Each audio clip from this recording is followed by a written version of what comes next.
కాసేపట్లో ఎమ్మెల్సీ కవిత మీడియా ముందుకు రానున్నారు. బీఆర్ఎస్ సస్పెన్షన్ వేటుపై కవిత స్పందించనున్నారు. బీఆర్ఎస్ లో సస్పెన్షన్ వేటు వేయడంతో ఆ పార్టీ ప్రాథమిక సభ్యత్వానికి ఎమ్మెల్సీ పదవికి కూడా రాజీనామా చేయాలని కవిత నిర్ణయించుకున్నట్లు తెలుస్తోంది. బీఆర్ఎస్ అధిష్టానం తన ఎమ్మెల్సీ పదవిపై ఫిర్యాదు చేయడానికి ముందే రాజీనామా చేయాలని కవిత భావిస్తున్నట్లు సమాచారం.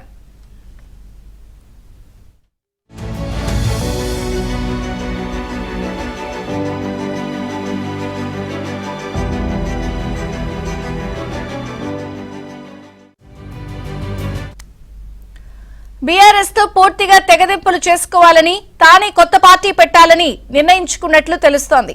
ఆ పార్టీకి ఏ పేరు పెట్టాలి అన్న దానిపై ఆమె పలువురితో చర్చలు, సంప్రదింపులు జరిపినట్లుగా కూడా సమాచారం. బీఆర్ఎస్ తో పూర్తిగా తెగదెంపులు చేసుకోవడంతో పాటు భవిష్యత్తు కార్యాచరణ ఎలా మొదలు పెట్టాలి అన్న దానిపై ఆమె కీలక నిర్ణయాలు తీసుకోనున్నారు. కాసేపట్లో ప్రెస్ మీట్ పెట్టి తన వైఖరిని, భవిష్యత్తు నిర్ణయాలను కవిత వెల్లడించనున్నారు.